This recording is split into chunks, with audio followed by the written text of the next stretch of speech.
कला, साहित्य, संस्कृति और विज्ञान जिसके हृदय के हिस्से हैं, ऐसी ही वैश्विक विरासत का नाम भारत है।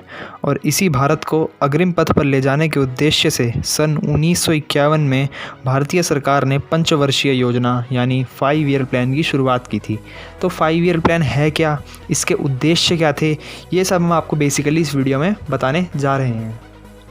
भारत की पहली पंचवर्षीय योजना 1951 में शुरू हो गई थी और 12वीं और अंतिम पंचवर्षीय योजना 2017 में ख़त्म हो गई थी। तो आइए अब भारत की सभी पंचवर्षीय योजनाओं के महत्वपूर्ण तथ्यों के बारे में जानते हैं। प्रथम पंचवर्षीय योजना। यह योजना हेरा-डोमार मॉडल पर आधारित थी और इसका मुख्य उद्देश्य कृषि विकास पर था। यह योजना सफल भी रही और 3.6% की वृद्धि दर भी हासिल कर पाई थी। द्वितीय पंचवर्षीय योजना यानी कि सेकंड 5 ईयर प्लान।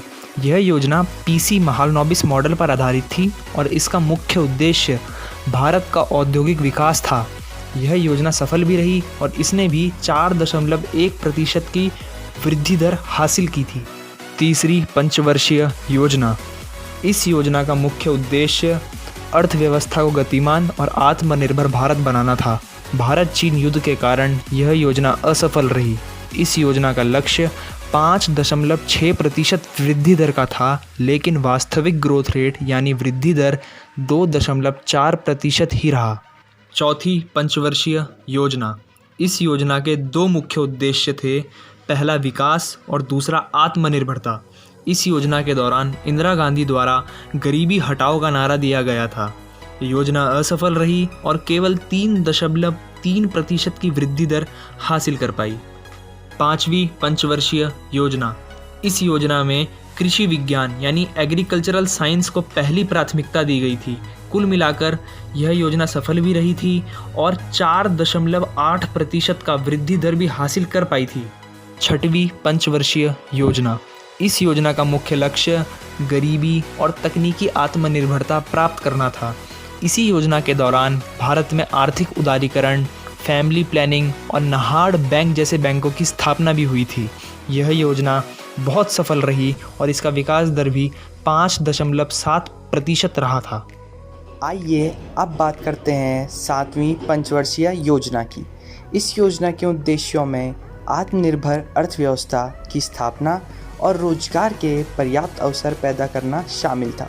जैसे कि आजकल हम सब बात करते हैं आत्मनिर्भर भारत की, तो यह सपना 7वीं पंचवर्षीय योजना के अंतर्गत आत्मनिर्भर अर्थव्यवस्था से भी देखा जा सकता था। यह योजना सफल भी रही और 6% वृद्धि दर हासिल की। 8वीं पंचवर्षीय योजना। इस योजना में मानव संसाधन विकास जैसे शिक्षा और सार्वजनिक स्वास्थ्य के विकास को प्राथमिकता दी गई थी। इस योजना के दौरान ही नरसिम्हा राव सरकार ने भारत की नई आर्थिक नीति को भी मंजूरी दी थी। यह योजना सफल भी रही थी और इसने 6.8% की वार्षिक दर हासिल की थी। 9वीं पंचवर्षीय योजना। इसका फोकस न्याय और समानता के साथ साथ विकास पर भी था।